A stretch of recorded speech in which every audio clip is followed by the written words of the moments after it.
ETV ప్రేక్షకులకు నమస్కారం. XXX detergent soap శుభమస్తు కార్యక్రమానికి స్వాగతం. ఆగస్టు 31వ తేదీ నుండి సెప్టెంబర్ 6వ తేదీ వరకు మేషాది ద్వాదశ రాశుల వారికి ఉండే శుభ అశుభ ఫలితాలని, అవసరమైన సందర్భాల్లో ప్రత్యామ్నాయ మార్గాలని తెలుసుకుంటారు. దాంతోపాటు పేరులో మొదటి అక్షరం అదృష్టయోగం శీర్షికలో ఆంగ్ల భాష ప్రకారం ఎల్ అనే అక్షరం తమ పేరులో మొదటగా ఉన్నటువంటి వారు ఏ లక్షణాలతో ఉంటారు, ఏ దైవాన్ని పూజించాలి, ఏ రంగంలో రాణిస్తారు వంటి విశేషాలను తెలుసుకుంటారు. ముందుగా నేటి పంచాంగం. స్వస్తి శ్రీ చాంద్రమాన జైనామ సంవత్సరం దక్షిణాయనం వర్ష ఋతువు భాద్రపద మాసం శుద్ధపక్షం. ఇక ఈ వారం ముఖ్యమైన రోజుల్ని పరిశీలించి చూస్తే ఈరోజు త్రిపుష్కర యోగం, స్కంద షష్ఠి, దీన్నే పాపహర షష్ఠి అని కూడా పిలుస్తారు. 5వ తేదీ గురు పూజ దినోత్సవం, డాక్టర్ సర్వేపల్లి రాధాకృష్ణ గారి జన్మదినోత్సవం. అలాగే పరివర్తన ఏకాదశి, సర్వేషాం ఏకాదశి కూడా. 6వ తేదీ వామన జయంతి, శని త్రయోదశి పర్వదినం. ఇక క్రమంగా మేషాది ద్వాదశ రాశుల వారి ఫలితాలని పరిశీలించుద్దాం. ముందుగా మేషరాశి. ఈ వారం మేషరాశి వారి ఫలితాలని పరిశీలించి చూస్తే గురువు చతుర్థంలో ఉన్నాడు, శని సప్తమంలో ఉన్నాడు, రాహుకేతువులు షష్ఠ ద్వాదశ స్థానాల్లో ఉన్నారు. అశ్విని నక్షత్ర జాతకులకి కొత్త ఆలోచనలు రావడంతో పాటు, మంచి ప్రణాళికలు వేసుకోవడంతో పాటు, తమ దగ్గర పనిచేసేటటువంటి ఉద్యోగులందరిలోనూ ఏకాత్మతా భావం కలిగి మన సంస్థని అభివృద్ధి చేసుకోవాలి, ఇది మన అనే అభిప్రాయం కలుగుతుంది. భరణి నక్షత్ర జాతకులకి మన ఇంటిని పెంచుకోవాలనే ఆలోచనతో పాటు మన కుటుంబం ఐకమత్యంతో ఉండాలనే కొత్తదైనటువంటి ఊహ స్థిరంగా పటిష్టంగా వస్తుంది. కృత్తికా నక్షత్ర జాతకులకి తమ బంధువుల ఇళ్లకి, తమ మిత్రుల ఇళ్లకి వెళ్ళి స్నేహ బాంధవ్య పురస్కారాలని అంటే పరిచయాలని పెంపొందించుకోవాలనే ఊహ బలీయంగా అనిపిస్తుంది. ఆదిత్య హృదయ స్తోత్రాన్ని పఠిస్తూ ఉండాలి. గణేష నవరాత్ర కాలం కాబట్టి ఆవిరి మీద ఉడికిన ఉండ్రాళ్ళని నివేదన చేసి స్వీకరించడం శ్రేయస్కరం. ముఖ్యంగా ఈ రాశివారి ఈ వారం కోపాన్ని పూర్తిగా అదుపులో ఉంచుకోవాలి. ఇక ఈ వారం వృషభ రాశి వారి ఫలితాలని పరిశీలించి చూస్తే గురువు తృతీయంలో ఉన్నాడు, శని షష్ఠంలో ఉన్నాడు, రాహు కేతువులు పంచమ ఏకాదశ స్థానాల్లో ఉన్నాయి. కాబట్టి కృత్తికా నక్షత్ర జాతకులకి యంత్ర పరిశ్రమలు స్థాపించి చేసుకునేటటువంటి వారికి ఉద్యోగుల సహకారం తక్కువగా ఉండి పనులు వెంటనే జరగవు. రోహిణీ నక్షత్ర జాతకులకి ఆరోగ్య భంగం కలగదు, కానీ ఏదో అనారోగ్యం ఉందేమో అనేటటువంటి భావన మాత్రం మనసులో ఉంటూ ఉంటుంది. ఆ ఆలోచనని నిదానంగా తగ్గించుకోవడం ఈ వారంలో అవసరం. మృగశిర నక్షత్ర జాతకులకి తమ కుటుంబ సభ్యుల మధ్య ఆస్తి వ్యవహారాలకి సంబంధించిన చిన్న పేచీ తలెత్తే ప్రమాదం ఉంది. కాబట్టి పైవారికి ప్రవేశం లేకుండా కుటుంబ సభ్యులు మాత్రమే కూర్చొని పరిష్కరించుకోవడం అవసరం. దుర్గా అష్టోత్తర శతనామ పఠనం చెయ్యాలి. గణేష నవరాత్ర కాలం కాబట్టి 16 ఉండ్రాళ్ళని నివేదనం చేసి యోగ్యులైనటువంటి భక్తులకి వాటిని పంచడం అవసరం. ముఖ్యంగా ఈ రాశివారు ఈ వారం వివాదాలకి పూర్తి దూరంగా ఉండడం చాలా అవసరం. ఇక ఈ వారం మిథున రాశి వారి ఫలితాలని పరిశీలించి చూస్తే గురువు ద్వితీయంలో ఉన్నాడు, శని పంచమంలో ఉన్నాడు, రాహుకేతువులు చతుర్థ దశమ స్థానాల్లో ఉన్నారు. కాబట్టి మృగశిర నక్షత్ర జాతకులకి తమ పిల్లలతో వ్యాపారాన్ని చేయించాలా, లేక ఉద్యోగాన్ని చేయించాలా, లేక మరేదైనా చేయించాలా అనేటటువంటి అనేకమైన ఊహలు ఒక్కసారి వస్తాయి. సతమతం అయ్యేటటువంటి వారం ఇది.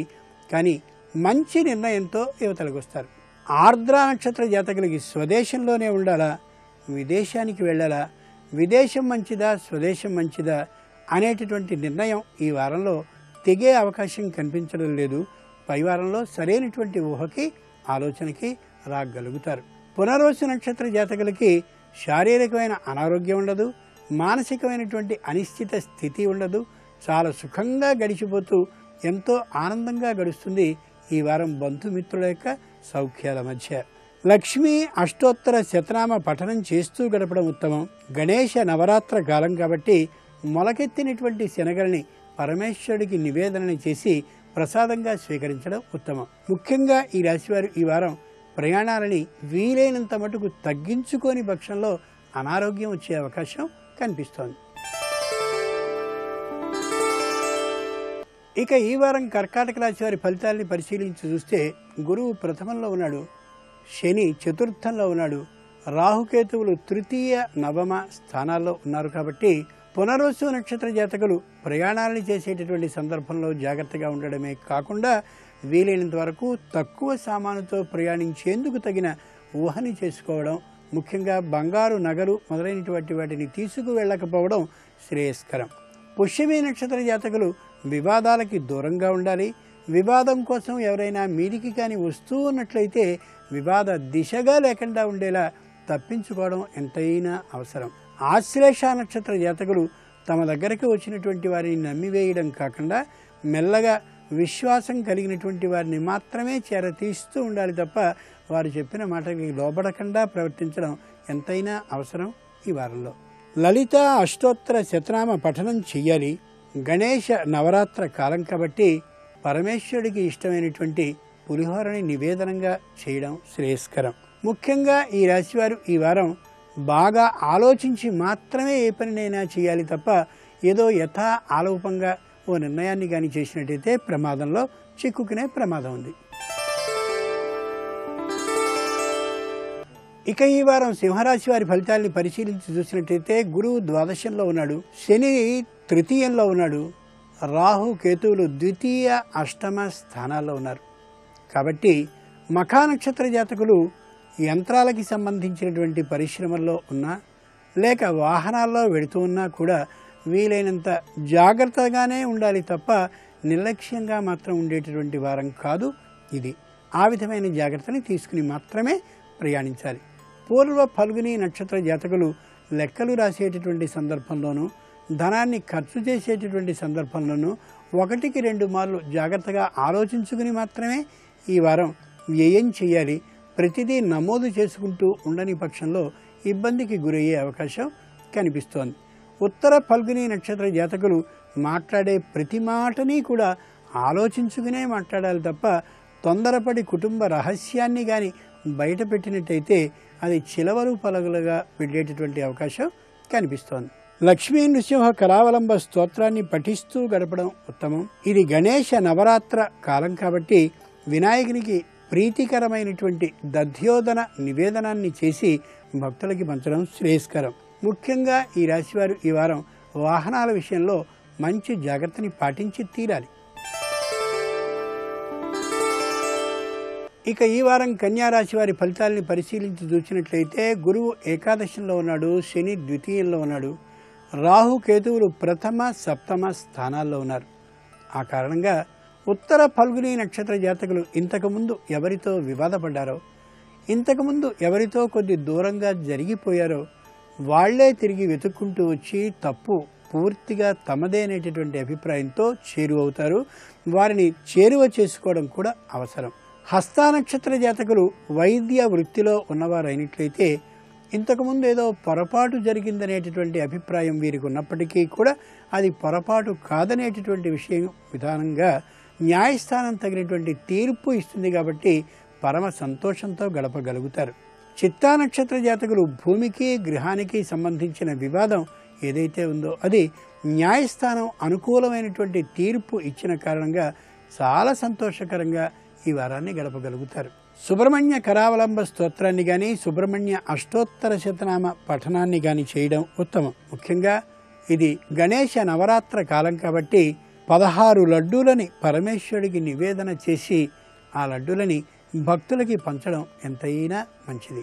ముఖ్యంగా ఈ రాశివారు ఈ వారం వచ్చినటువంటి సంతోషాన్ని 10 మందికి పంచుకుని ఆనందంగా గడపడం, ఏదైనా ముఖ్యమైనటువంటి వినోద పర్యటన చేయడం చాలా అవసరం.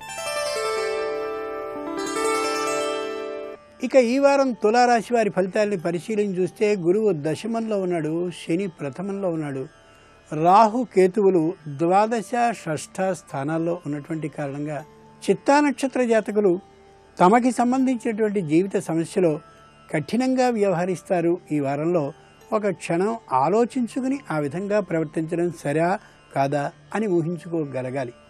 స్వాతి నక్షత్ర జాతకులు తమ ఆరోగ్యాన్ని కూడా లెక్కించకుండా దైవ విధానాల్లో పడి మరింత నిష్ఠ నియమంతో చేస్తున్నట్టుగా ఉండి శారీరక అనారోగ్యానికి గురయ్యేటటువంటి అవకాశం కనిపిస్తోంది.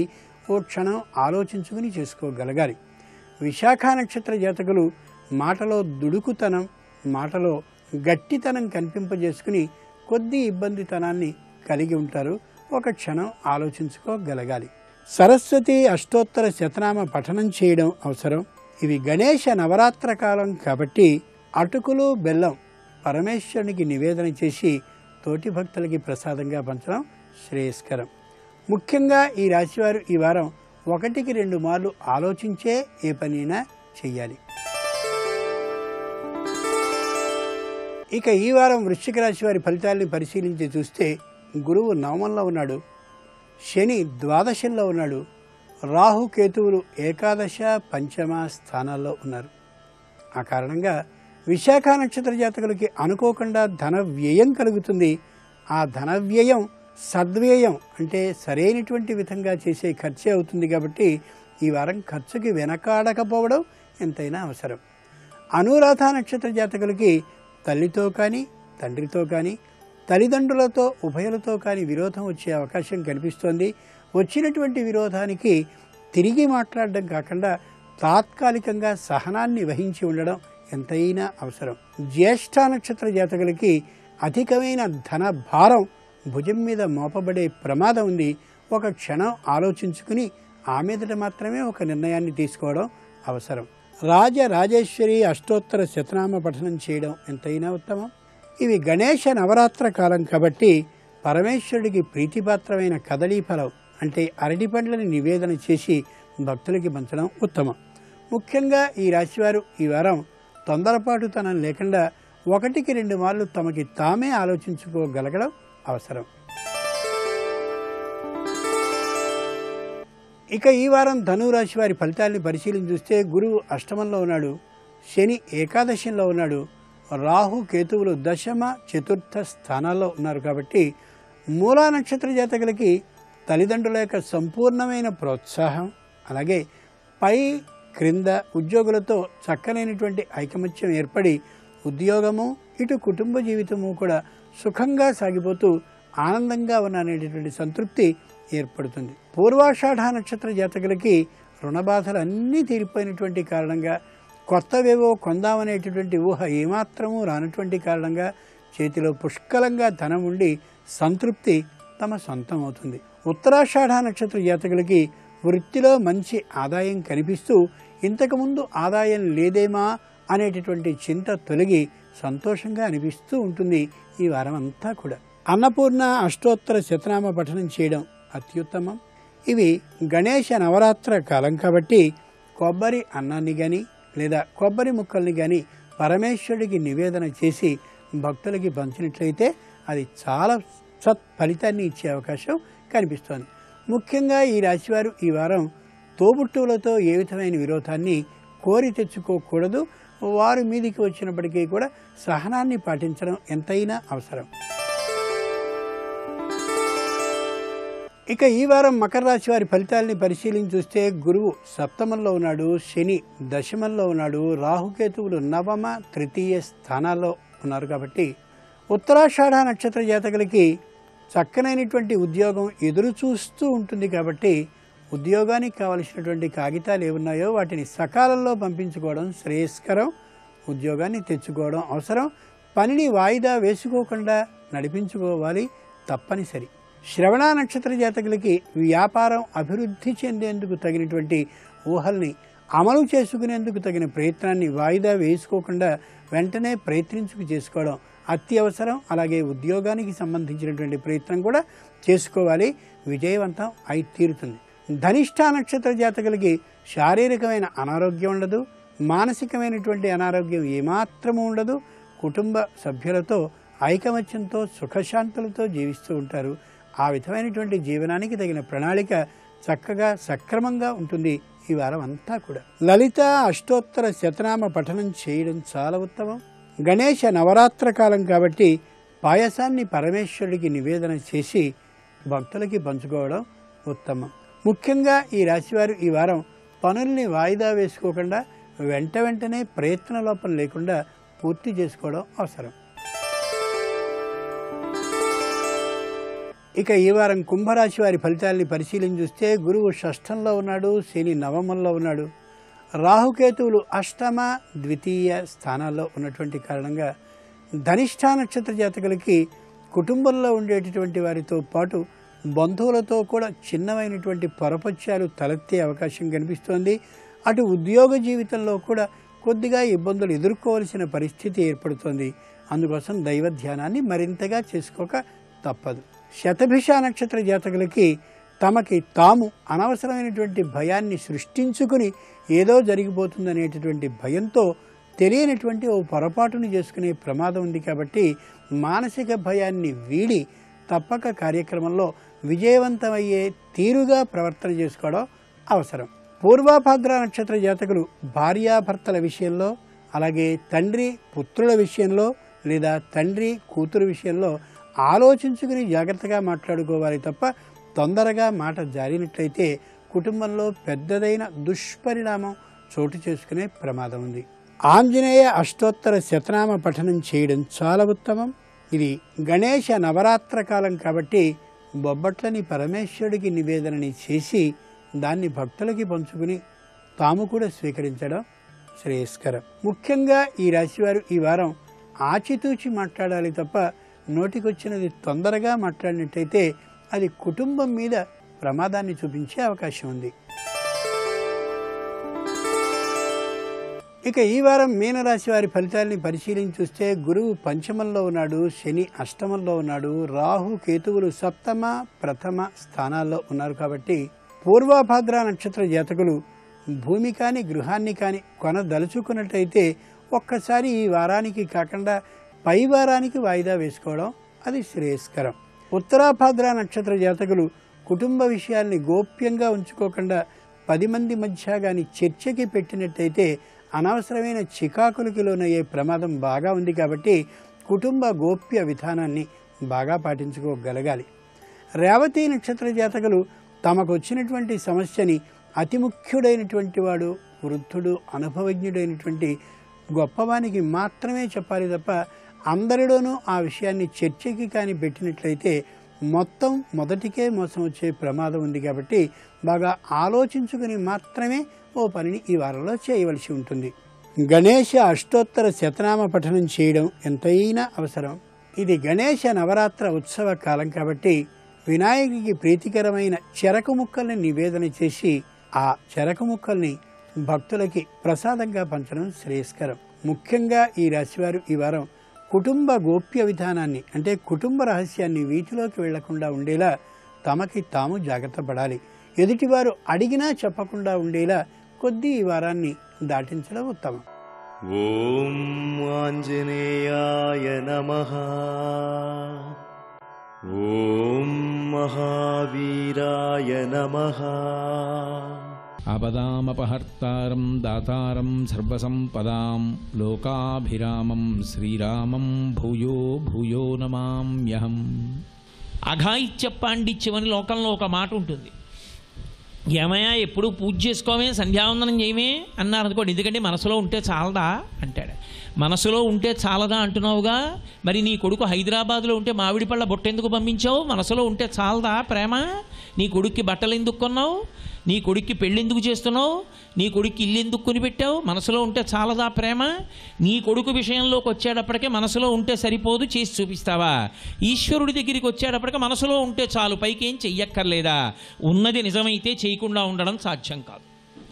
నీ మనసులో దయ ఉన్నది నిజమైతే రహదారి పక్కన నిలబడి పరమదైన్యంగా ఉన్నటువంటి ఒక పెసపిల్లని చూసి రొట్టె ముక్క కొనిపెట్టి ఇవ్వకుండా వెళ్ళగలవా? మనసులో దయ ఉంటే చాలదా అండి అంటే అవతల వారికి ఉపకారం కలుగుతుందా?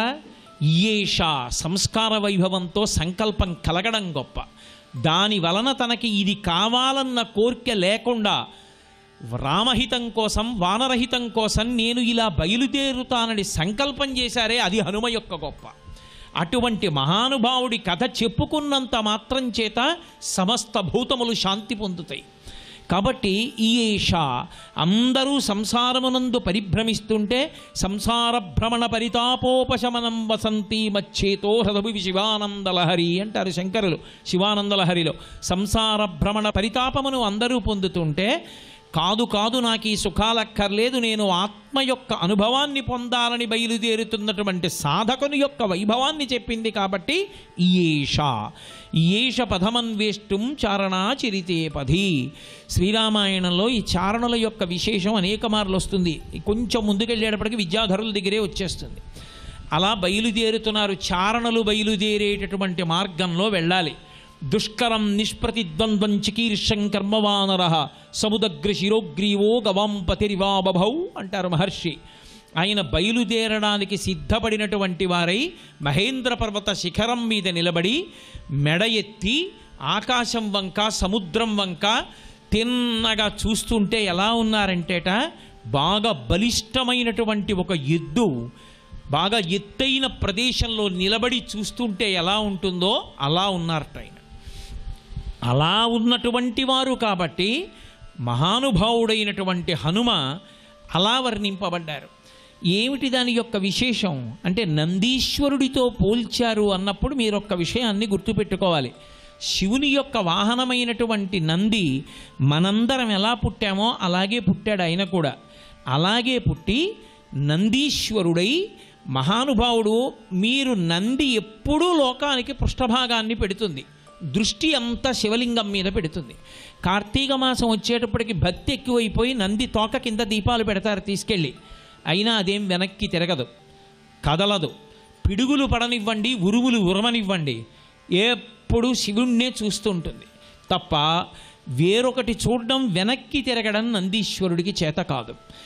ఎప్పుడూ శివుణ్ణే చూస్తూ రమించిపోయేటటువంటి స్వరూపమున్నటువంటి నంది ఎటువంటిదో, యోగ దృష్టితో సీతమ్మ సీతమ్మ సీతమ్మ సీతమ్మ సీతమ్మ తప్ప సీతమ్మ కానిది తనకక్కర్లేదని నయ్యితి నయ్యితి నయ్యితి నయ్యితి నయ్యితి అని ఆత్మ అనుభవంలోకి వచ్చే వరకు విడిచిపెడుతూ వెళ్ళగలిగినటువంటి ప్రజ్ఞ కలిగిన యోగిగా మారగలిగినటువంటి సాధకుడిగా ప్రారంభమవుతున్న హనుమ యొక్క అద్భుత విశేషాన్ని ఆవిష్కరించడానికి నందీశ్వరుడితో ఉపమానం చెప్పారు మహర్షి.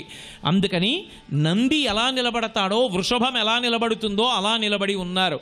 దుష్కరం నిష్ప్రతిద్వంద్వం చికీర్షం కర్మవానర సముదగ్ర శిరోగ్రీవో గవాంపతిరివాబభౌ. అసలు ఆ శ్లోకం ప్రారంభమే దుష్కరం, ఈ పని ఎవరు చెయ్యలేరు, అసలు ఆ సంకల్పమే చెయ్యరెవరు. రావణాసురుడి పేరు చెప్తే భయం. గోదావరి నది అంతటిది మాట్లాడలేదు. రాముడు అరణ్యకాండలో ఎలుగెత్తి ఎరిచి నా భార్యను ఎవరపహరించారంటే గోదావరి చెప్పలేదు. కారణం రావణాసురుడు వచ్చి తనని ఇంకింపచేస్తాడని భయపడింది. నదులు సమస్త భూతములు భయపడ్డాయి. రాముడి శోకాన్ని చూసి తట్టుకోలేక మృగములు మాత్రం దక్షిణ దిక్కుకి చూపిస్తూ పరిగెత్తాయి. కాబట్టి అన్ని భూతములను భయపెట్టగలిగినటువంటి రావణాసురుని చేత పరిపాలింపబడుతున్నటువంటి కాంచనలంకా పట్టణంలోకి తానొక్కడే ప్రవేశించి సీతమ్మ తల్లి యొక్క జాడ కనిపెట్టి వెనక్కి రావాలనేటటువంటి ధృతితో బయలుదేరుతున్నటువంటి హనుమ యొక్క దృష్టి కాంచనలంకలోకి ప్రవేశించినప్పటికీ కూడా ఎప్పుడూ సీతమ్మ కొరకు సీతమ్మను దర్శించాలనేటటువంటి జిజ్ఞాసయందు ఉంటుంది తప్ప ఏ ఇతర విషయములందు ఆకర్షితుడై నిలబడనేటటువంటి విషయాన్ని ఆవిష్కరించడానికి మహర్షి ఎత్తుకున్నటువంటి అద్భుతమైనటువంటి శ్లోకం ఆ శ్లోకం. కాబట్టి నందీశ్వరుడిగా నిలబడి ఉన్నారు ఆ పర్వత శిఖరం మీద. అసలు అటువంటి కార్యాన్ని సంకల్పం చేసేవాడు లేడు, ఎగురుతాననేవాడు లేడు. అటువంటి స్థితిలో ఆయన నిలబడ్డారు. దుష్కరం నిష్ప్రతిద్వంద్వం చికీర్షం కర్మవానర సముదగ్ర శిరోగ్రీవో గవాంపతిరివాబభౌ అథ వైఢూర్యవర్ణేషు షద్వలేషు మహాబల ధీర సలిలకల్పేషు విచచార యథాసుఖం అంటారు. ధీర అంటే బుద్ధిమంతుడు అని ఒక అర్థం. ధీర అంటే ధైర్యశాలి అని ఒక అర్థం. దేనికి ధైర్యం ఉండాలి అంటే బాహ్యమునందున్నదాన్ని కాదు. అంతర్ముఖ సమారాధ్య బహిర్ముఖ సుదుర్లభ. ఆవిడ బయట వెతికితే దొరికేది కాదు, లంకలోకి వెళ్ళాలి, ఈ శరీరం లోపలికి ప్రయాణం చెయ్యాలి. ఈ కళ్ళు తెరిస్తే ఇంద్రియాలు బయటికెడతాయి, ఈ కళ్ళు మూసి లోపలికి ప్రయాణం చెయ్యడం రావాలి. బయటికి అడుగులేయడం అందరికీ వచ్చు, లోపలికి ధ్యానంలో అడుగులు వేసి ధ్యానధ్యాతృధ్యేయ రూపా ధర్మాధర్మ వివర్జిత లోపల ఉన్నటువంటి ఆ పరదేవతా స్వరూప దర్శనమే సీతా దర్శనం. అంటే ఆత్మ యొక్క అనుభవాన్ని పొందడానికి లోపలికి వెళ్ళేటటువంటి యోగిగా వెడుతున్నారే అది ధీర కాదు. మహాబలశాలి అయి అదిగో ఆ పర్వతం మించి ఎగిరి లంకాపట్టణంలోకి వెళ్ళినప్పుడు ఎన్ని కోట్ల మంది వానరులు చుట్టుముట్టినా చంపేస్తానని హరిప్రవీర పరవీర హంత అంటూ వెడుతున్నారే, అది ఆయన బలం. అందుకని ధీర, మహాబుద్ధిమంతుడు. అన్ని వేళలా అతిశయంతో ప్రవర్తించేటటువంటి వారు కాదు. ఎక్కడ వంగి ఉండాలో తెలుసు, ఎక్కడ వినయంగా ఉండాలో తెలుసు, ఎక్కడ ఎంత మాట్లాడాలో తెలుసు, ఎక్కడ మాట్లాడకూడదో తెలుసు. అంతటి మహానుభావుడు, నవవ్యాకరణ పండితుడు, అంతటి వినయశీలి, అంతటి గురుభక్తి తత్పరుడైనటువంటి వారు. అటువంటి హనుమ బయలుదేరుతున్నారు. అథ వైఢూర్యవర్ణేషు సద్బలేషు మహాబల ధీరశల్యకల్పేషు విచచార యథాసుఖం. అక్కడ పచ్చగడ్డి చక్కగా ఏదో ఒక పరుపు వీసినట్లుగా పెరిగి ఉంది. ఆ పెరిగినటువంటి పచ్చగడ్డి మీద నిర్భయంగా ధైర్యంతో తిరుగుతున్నారట. పచ్చగడ్డి మీద తిరగడానికి ధైర్యం ఎందుకండి? పచ్చగడ్డి మీద తిరగడానికి ధైర్యం అని కాదు దాని అర్థం.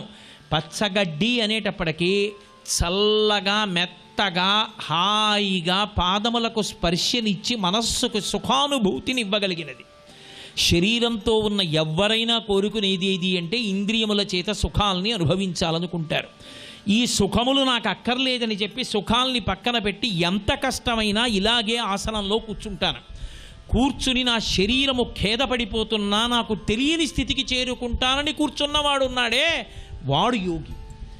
పాతాళలింగం దగ్గరికి వెళ్ళి అరుణాచలంలో వెనకాతల కూర్చుంటే ఎవ్వరూ ఆ రోజుల్లో కనీసం ఆ గుహలోకి కూడా వెళ్ళని రోజులలో పాతాళలింగం వెనక కూర్చుని తపస్సు చేస్తూ ఉంటే ఆయన తొడల కిందకి తేళ్ళు జెర్రులు చేరిపోయి కొరుక్కు తినేస్తుంటే నెత్తురు కాల్వలు కట్టి ప్రవహించి అట్టలు కట్టేస్తే తన తొడలు తేళ్ళు జెర్రిలు కొరికేశాయని కూడా తెలియకుండా అంతర్ముఖత్వమునందు ఆనందం పొందినటువంటి భగవాన్ రమణుల యొక్క స్థితి ఏదుందో అటువంటి స్థితిలో హనుమ ఉన్నారు.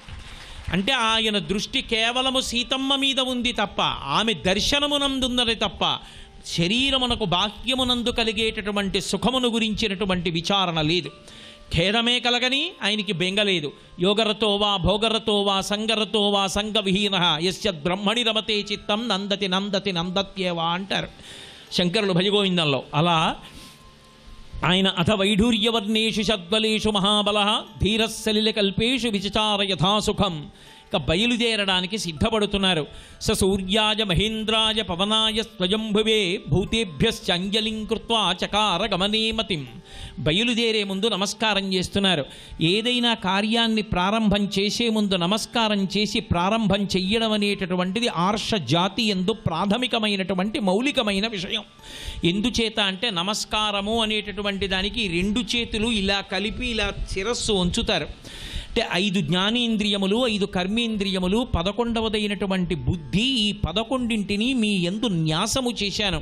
మీరు రక్షకులై నన్ను సర్వదా నీడలా కాపాడుతూ ఉండాలని మాంసనేత్రమనకు కనపడని భగవత్ శక్తిని తనకి అనుకూలంగా వినయంతో మలచుకునేటటువంటి ప్రక్రియకి నమస్కారమని పేరు. అది వినయాన్ని ఆవిష్కరిస్తుంది. ఆ వినయం ఎక్కడ ప్రారంభం అవ్వాలి అంటే మొట్టమొదట గురువు గారి పేరు చెప్పేటప్పటికి వంగిపోవాలి. గురువు అన్న పేరు వినపడితే ఎవడు వంగిపోతాడో, గురువు కన్నా గొప్పది లోకంలో లేదని, తాను లఘువు గురువు ముందు తాను చిన్నవాడినని ఎవరు నిలబడ్డాడో వాడు మహనీయుడు. ఏ కార్యం ప్రారంభించండి శ్రీ గురుభ్యో నమః అని ప్రారంభిస్తాం. ఏ కార్యం పూర్తి చేయండి మంగళాశాసనపరై మదాచార్య పురోగమై సర్వైశ్చ పూర్వైరాచార్యై సకృతాయాస్తు మంగళం. ఆచార్యులందరికీ నమస్కారం, గురువులందరికీ నమస్కారం. ఆచార్య అన్న మాటకు అర్థం ఏంటంటే ఆచరించి చూపువాడు అని. కాబట్టి అటువంటి పూర్వాచార్యులకు నమస్కారం అని చెప్పి నమస్కరించి పూర్తి చేస్తాం. కాబట్టి శ్రీ గురుభ్యో నమః అనాలి. ఆ మాట అంటున్నారు. లోకానికి సంప్రదాయం నేర్పేటటువంటి కాండ సుందరకాండ, ఉపాసన కాండ. అందుకే మొట్టమొదట నమస్కారంలోనే ఎవరికి నమస్కారం చేశారు అంటే స సూర్యాయ, సూర్యుడు హనుమకి గురువు. అందరూ లోకంలో పాఠం నేర్చుకుంటారు. శిష్యుని యొక్క బలహీనతని గుర్తెరిగి గురువు కిందకి దిగొస్తాడు. అలా కిందకి దిగి రాకుండా తాను ఎలా ఉన్నాడో అలాగే ఉండి పాఠం చెప్పడం తప్ప కిందకి దిగొస్తే లోకాలు తల్లడిల్లిపోతాయి. సూర్యుడి విషయంలో ఓ 4 రోజులు నేను అటు ఇటు వెళ్లకుండా నీకు పాఠం చెప్తానో హనుమ అంటే కుదరదు, లోకాలు ప్రకాశించవు. అటువంటి వారి దగ్గర పాఠం నేర్చుకోవాలి హనుమ. ప్రాతకాలంలో ఉదయాద్రి నుంచి సూర్యుడు బయలుదేరాడు అనుకోండి. సూర్యుడు బయలుదేరినప్పుడు ఆయన పక్కన కూర్చుని వినకూడదు, గురువుగారితో సమానంగా ఉండకూడదు, గురువుగారికి పృష్ఠభాగం కనపడకూడదు. కాబట్టి గురువు గారి దగ్గర పాఠం విందామంటే బాలసూర్యుడిగా ఉన్నవాడు తర్వాత పైకొస్తున్న కొద్దీ శక్తి పుంజేసుకుంటాడు. అసలు దగ్గరగా నిలబడలేరు. రథచక్రముల యొక్క సవ్వడి నిరాధారమైన ఆకాశంలో వెళ్ళిపోతుంటుంది ఆ రథం.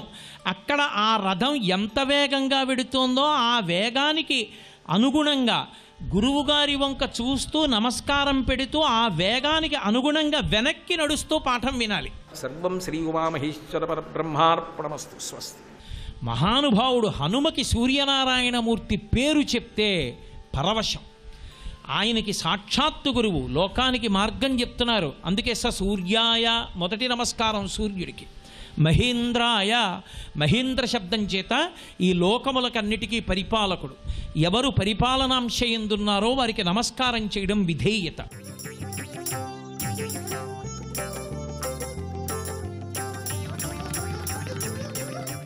ఈ వారం పేరులో మొదటి అక్షరం అదృష్టయోగం అనే శీర్షికన ఎల్ అనే ఆంగ్ల అక్షరంతో ప్రారంభమయ్యే పేరు కలిగిన వ్యక్తుల యొక్క జీవితం ఎలా ఉంటుందో, వాళ్ళ లక్షణాలు ఏంటో, వాళ్ళు ఏ రంగాలలో రాణిస్తారో, ఆరాధించవలసిన దైవం ఎవరో పరిశీలన చేద్దాం.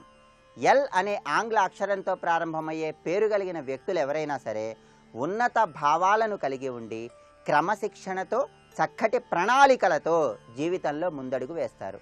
వీళ్ళకి ఏ విషయంలోనైనా సరే, ఎలాంటి పరిస్థితులలోనైనా సరే వెనకడుగు వేయటం అనేది ఇష్టం ఉండదు. ఎటువంటి పరిస్థితుల్లోనైనా సరే ముందడుగు వేసి కార్యాలలో జయం సాధించటానికి అన్ని రకాలైన ప్రయత్నాలను చేస్తారు.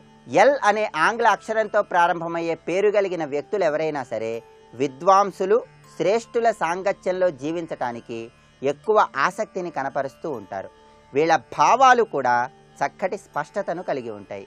అదేవిధంగా వీళ్ళకి విద్యాధ్యయనంపై ఆసక్తి ఎక్కువగా ఉంటుంది.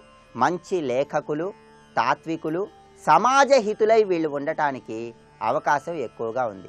ఎల్ అనే ఆంగ్ల అక్షరంతో ప్రారంభమయ్యే పేరు కలిగిన వ్యక్తులు ఎవరైనా సరే ఆత్మాభిమానాన్ని ఎక్కువగా కలిగి ఉంటారు. తేడా వస్తే వెంటనే సమాధానం చెప్పటానికి అవకాశం ఎక్కువగా ఉంది. వీళ్ళకి ప్రత్యేకంగా ఆధ్యాత్మిక రంగంలో, అన్వేషణ రంగంలో, రాజకీయ రంగంలో, పరిశోధనా రంగంలో జీవనోపాధి లభించటానికి అవకాశం ఎక్కువగా ఉంది. ఎల్ అనే ఆంగ్ల అక్షరంతో ప్రారంభమయ్యే వ్యక్తులకి జీవితంలో ధన సంపాదనకి అంతగా ప్రాధాన్యత ఉండదు. వీళ్ళ జీవితం మొత్తం కూడా సిద్ధాంతపరమైనటువంటి లక్షణాలకే ఎక్కువ ప్రాధాన్యత ఉంటుంది. కనుక ఎల్ అనే ఆంగ్ల అక్షరంతో ప్రారంభమయ్యే పేరు కలిగిన వ్యక్తులు ఎవరైనా సరే ధన సంపాదనకు ఎక్కువ ప్రాముఖ్యత ఇవ్వకుండా సిద్ధాంతపరమైనటువంటి జీవితానికి ప్రాముఖ్యత ఇవ్వటానికి అవకాశం ఎక్కువగా ఉంది. అయితే కోపతాపాలను నియంత్రణలో ఉంచుకోవటం ద్వారా జీవితంలో అన్ని రంగాలలో, సర్వకార్యాలలో చక్కటి పురోభివృద్ధిని సాధించడానికి అవకాశం ఎక్కువగా ఉంది. ఎల్ అనే ఆంగ్ల అక్షరంతో ప్రారంభమయ్యే పేరు కలిగిన వ్యక్తులు ఎవరైనా సరే తరచూ షిరిడీ సాయిబాబా వారి ఆలయాలను సందర్శించడం, పరమేశ్వరుడి యొక్క ఆలయాలను సందర్శించడం ద్వారా చక్కటి అనుకూల ఫలితాలను పొందవచ్చు. నవగ్రహ ఆలయంలో ఏదైనా గురువారం నాడు గురుగ్రహం దగ్గర 16 ఒత్తులు వేసి దీపాన్ని వెలిగించటం ద్వారా వీళ్లకున్నటువంటి సర్వదోషాలను తొలగింపజేసుకుని జీవితంలో త్వరగా చక్కటి పురోభివృద్ధిని సాధించవచ్చు.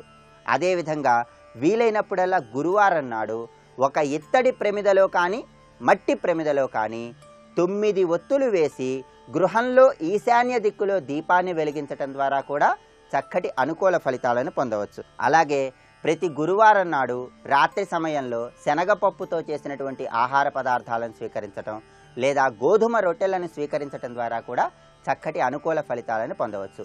ఏ నెలలోనైనా సరే గురువారం నాడు నారింజ, బత్తాయి, తీపి గుమ్మడికాయ, ఉసిరికాయ, కొబ్బరి ఎవరికైనా దానంగా ఇవ్వటం, ద్రవ పదార్థాలైనటువంటి ఆవు నెయ్యి, చిక్కటి మజ్జిగను ఎవరికైనా దానంగా ఇవ్వటం ద్వారా కూడా వీళ్ళకు ఉన్నటువంటి దోషాలన్నీ తొలగింపజేసుకొని జీవితంలో త్వరగా చక్కటి అనుకూల ఫలితాలు పొందటానికి అవకాశం ఎక్కువగా ఉంది.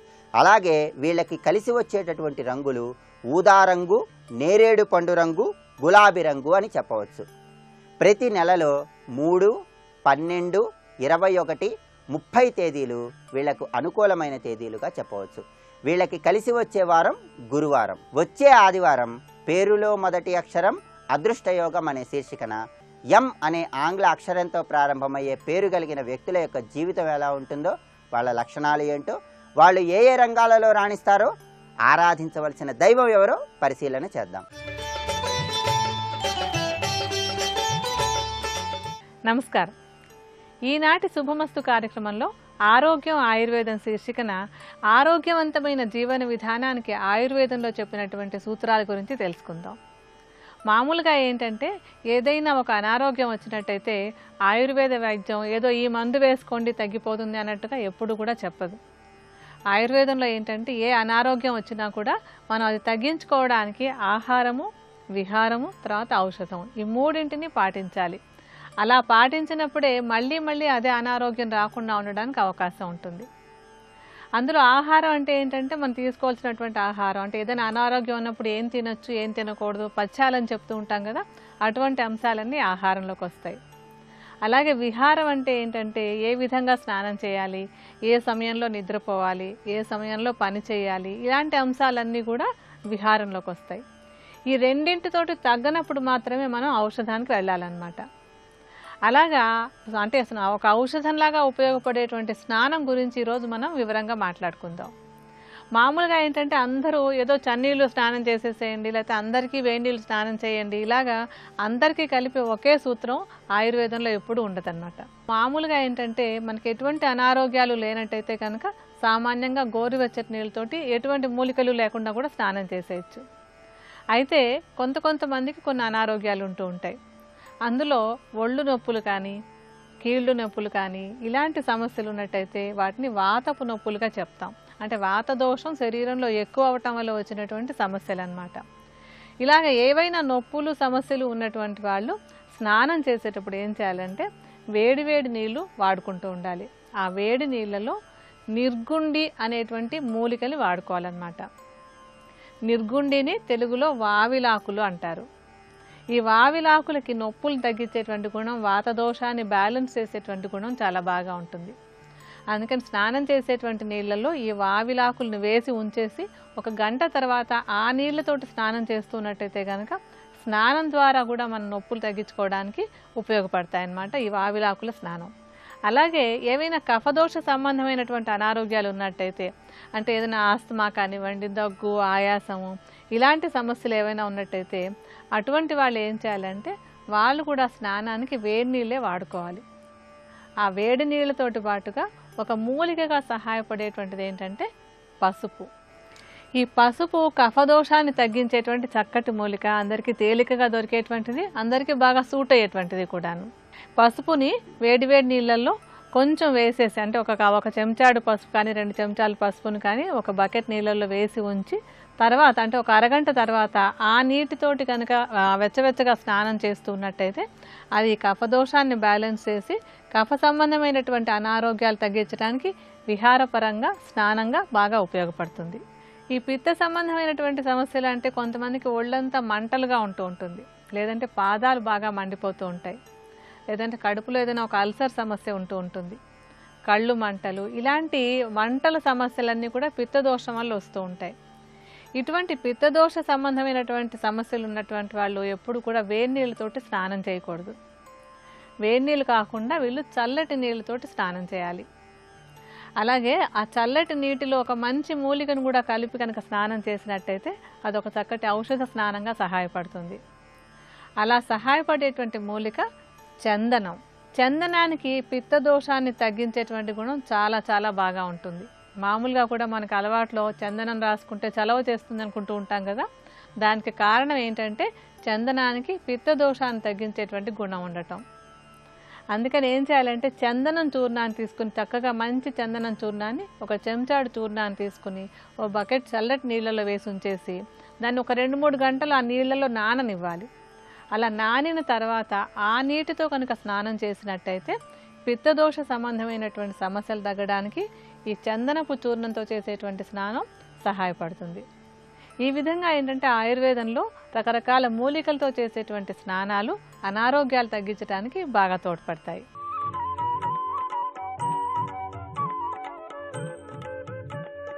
ఈటీవీ ప్రేక్షకులకు నమస్కారం. XXX డిటర్జెంట్ సోప్ శుభమస్తు కార్యక్రమంలో విద్యాయోగానికి స్వాగతం. విద్ జ్ఞానే, విద్యాయోగం అనుకూలించాలంటే లగ్నాధియోగం కూడా బలంగా ఉంది. లగ్నాధియోగంలో జన్మించిన వ్యక్తికి ప్రప్రథమంగా వచ్చేటటువంటి శుభయోగం విద్య. లగ్నాధియోగే బహుశాస్త్రకర్త విద్యా వినీతశ్చ బలాధికారి. లగ్నాధియోగంలో జన్మించినటువంటి వ్యక్తి బహుశాస్త్రకర్త, అనేక శాస్త్రములని చదివినవాడు, రచించినవాడు, దానికి కర్త. అంటే అంతటి పాండిత్యం ఇంకెవరికీ ఉండదు. అలాంటి యోగం పడుతుంది. మకర లగ్నాన్ని పరిశీలిస్తే మకర లగ్నానికి లగ్నాధిపతి శని భగవానుడు, చతుర్థాధిపతి కుజుడు, భాగ్యాధిపతి బుధుడు. తులా లగ్నానికి మిథునాధిపత్యాన్ని పొందినటువంటి బుధుడు ఏ విధంగా భాగ్యాధిపతిగా విశేషమైన విద్యని ప్రసాదించారో, మకర లగ్న జాతకులకు కూడా కన్యా అధిపతి అయినటువంటి బుధుడు భాగ్యాధిపత్యాన్ని పొందుతున్నారు. ఈ భాగ్యాధిపత్యమే కీలకమైంది. భాగ్యాధిపత్యానికి అధిపతి ఎవరో ఆ గ్రహము లగ్నాధిపతికి అనుకూల స్థానాల్లో కనుక ఉంటే విశేషమైన శుభాలు వస్తాయి. ఆ క్రమాన్ని పరిశీలిస్తే లగ్నాధియోగం అనేది ఒకటి ఉంది. అది ఏ విధంగా ఉన్నది? లగ్నాదరిద్యూన గృహాష్టమస్థై. లగ్నాత్ అరిద్యూన గృహ అష్టమస్థై శుభై. లగ్నము నుండి లగ్నాత్ అరి అంటే 6, ద్యూనము అంటే సప్తమ స్థానం, అలాగే అష్టమము, ఇవి గృహములు. ఈ గృహములలో లగ్నాత్తు శుభులు కనుక ఉన్నట్టయితే లగ్నాధియోగం సంభవిస్తుంది. శాస్త్రం ఏం చెబుతోంది? లగ్నాదరిద్యూన గృహాష్టమస్థై శుభై నపాపగ్రహ యోగ దృష్టై. ఈ శుభులు అక్కడ ఉండగా నా పాప యోగ దృష్టై, పాపుల యొక్క దృష్టి ఎట్టి పరిస్థితుల్లోనూ ఉండకూడదు. లగ్నాదరిద్యోన, లగ్నాతు అరి లగ్నాదరి, ఇది లగ్నాధి యోగానికి కీలకం. 6, 7, 8 స్థానాల్లో శుభులు కనుక ఉండి పాపులు చూడకుండా ఉంటే లగ్నాధియోగం వస్తుంది. ఇంకా ఎటువంటి ఫలితం వస్తుంది? లగ్నాధియోగో భవతి ప్రసిద్ధ పాపై సుఖస్థాన వివర్జితైశ్చ. గొప్ప పాదం. పాపై సుఖస్థాన వివర్జితైశ్చ. జాతక పారిజాత శ్లోకం ఇది. జాతక పారిజాతం అంతా ఎలా ఉంటుంది? ఒక కావ్యాన్ని చదువుతున్నటువంటి భావన కలుగుతుంది. పాపై సుఖస్థాన వివర్జితైశ్చ. పాపై సుఖస్థాన వివర్జితై. అసలు సుఖము అంటే శరీరానికా మనస్సుకా? మనస్సుకి సుఖం. కాబట్టి ఇక్కడ ఏం చెబుతున్నారు? సుఖం అంటే విద్యాపరంగా లభించినటువంటి జ్ఞాన సుఖమే సుఖం. కాబట్టి ఆ సుఖస్థానం అంటే విద్యాస్థానం, చతుర్థ స్థానంలో పాపగ్రహములు ఎట్టి పరిస్థితుల్లోనూ ఉండకూడదు. అలా ఉన్నప్పుడు లగ్నాధియోగో భవతి ప్రసిద్ధ, ప్రసిద్ధమైనటువంటి యోగంగా మారుతోంది. ఎటువంటి ఫలితాన్ని ఇస్తోంది అది? లగ్నాధియోగే బహుశాస్త్రకర్త విద్యా వినీతశ్చ బలాధికారి ముఖ్యస్తు నిష్కాపటికో మహాత్మా లోకే యశోవిత్త గుణాన్విత స్యాత్. లోకే యశోవిత్త గుణాన్విత స్యాత్. లోకంలో యశస్సు, మంచి పేరు, గుణాన్విత, గుణములతో కూడినటువంటి ఉత్తమ గుణములు కలిగినటువంటి విద్య ఉన్నా కూడా గర్వం ఉండకూడదు. గర్వం ఉంటే ఆ విద్య మొత్తం విద్యా విహీన పశు, విద్య యొక్క సారం పోతుంది. ఆ గర్వం ఉండకుండా ఉండాలంటే శని భగవానుడి యొక్క ధ్యానం మకర లగ్నం వారికి తప్పనిసరి. మరిన్ని అంశాలు రేపటి శుభమస్తు కార్యక్రమంలో పరిశీలన చేద్దాం. ఇప్పుడు ఆరోగ్యము యోగా అనే శీర్షికన అనారోగ్య సమస్యల నివారణకై ఉపకరించే కొన్ని యోగాసనాలను చూద్దాం. చర్మం కమిలిపోయే సమస్య నివారణకు ఉపకరించే గోముఖాసనం. మనం స్వీకరించే ఆహారంలో ప్రోటీన్ లోపం వల్ల చర్మం కమిలిపోయే అవకాశం ఉంది. పంచ జ్ఞానేంద్రియాల్లో చర్మం ముఖ్యమైనది.